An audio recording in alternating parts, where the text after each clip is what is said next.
Hey, what's up, everyone? This is Minnesota Mike back with you for another video. This is another one in my vlog series that I do for the Memphis Songwriters Association in conjunction with the blogs that I write for them. And those blogs can be found on the Memphis Songwriters Association website, memphissongwritersassociation.org.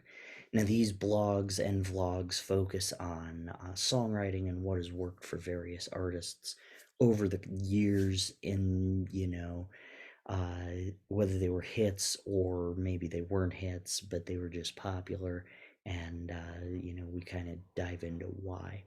So, this latest kick that I've been on, this is a little kick about breaking the fourth wall within songs. And this is a little bit of a rant on my end because I don't always love it when artists do that. If they commit to the bit and they talk about song being a song throughout, then, that's a little bit different. But if it's just kind of a one off line of, hey, I can't think of anything else to say, then that doesn't always work for me. But we're going to talk about songs where they do commit to the bit. And we have been talking about that. We looked at This Is Country Music by Brad Paisley, as well as Your Song by Elton John. And now we're going to look at A Road Song by Fountains of Wayne. So eventually I'll get all the way through Fountains of Wayne's discography through this blog and vlog. But until then, please just bear with me. They were so prolific that many of their songs fit multiple different categories, things discussed in my blogs.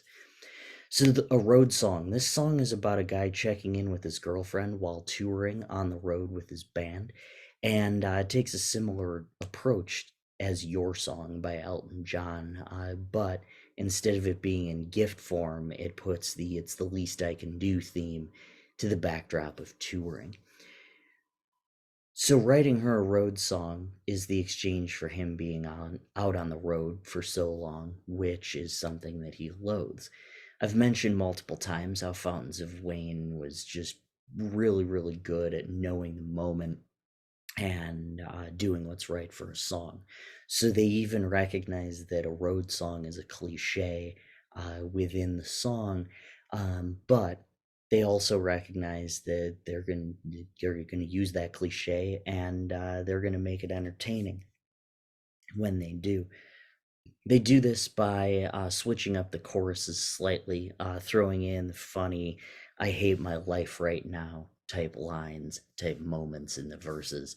And my favorite example of that is when he says, "I bought you a light blue t-shirt last night from some band I couldn't stand, but their logo's all right." In the chorus, they mention that, in between the stops at the Cracker Barrel and 40 movies with Will Ferrell, I still need something to occupy my time, so I'm writing you a road song. I hope that you don't mind.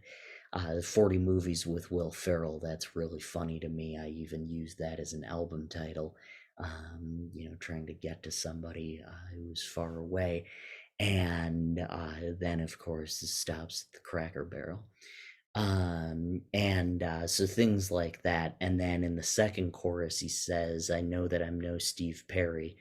He says, actually, before that, "I know it's not what you call necessary, and I know that I'm no Steve Perry. But even if you roll your eyes and groan, I'm still writing you a road song that you can call your own." So, in other words, she knows that he loves her. He's not cheating or anything like that. But thinking of her on the road is really his only form of happiness. So it's not necessary that he writes the song, but he kind of is doing it for his own survival. With that being said, the breaking of the fourth wall in this particular song is effective because of the main character's desperation. You don't really expect him to be coming up with anything mind-blowingly creative beyond saying, "Here's a song I wrote for you," and it's even got the word song in the title. So melodically, there's an acoustic guitar, a pedal steel guitar, light drums, and bass guitar. The song is written in the key of F major. It uses F major, F sus4 in the intro. The verses use F major, A minor, D minor, G minor, C major, G minor, B flat, and F major. The choruses use F major, A minor, D minor, G minor, C minor, A minor, D minor, G minor, and C major, followed by A minor, D minor, G minor, C major, A minor, D minor, G minor, C major, G minor, C major, F major, F sus4, and F major. There's a little riffing at the end of each chorus, which utilizes A minor, D7, G minor, C major, F major, F sus4, and F major as well. So structurally, this particular song follows a verse chorus structure. The first verse deals with a large amount of miles logged while on the road, and then the second verse deals with the jeers that they get from the crowd.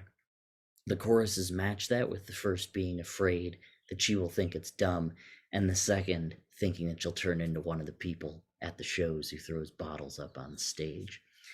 On a personal note, I had the pleasure of seeing Fountains of Wayne on their acoustic tour in 2009 when they were testing out new songs from their upcoming album at the time, which turned out to be Sky Full of Holes.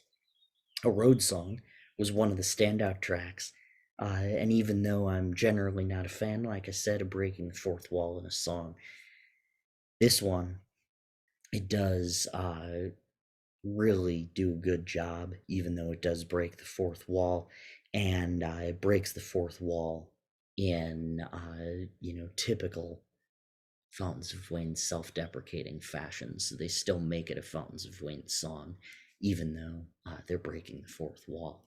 So a road song is listed below and embedded below, linked below, and so you can check that out. I hope you enjoy it, especially if you're not super familiar with Fountains of Wayne's discography. Then you can check that out. But I appreciate you as always. I am Minnesota Mike. You can check out all my other videos on YouTube, and then, of course, make sure you check out the blogs on the Memphis Songwriters Association website, memphiссongwritersassociation.org. Thank you so much.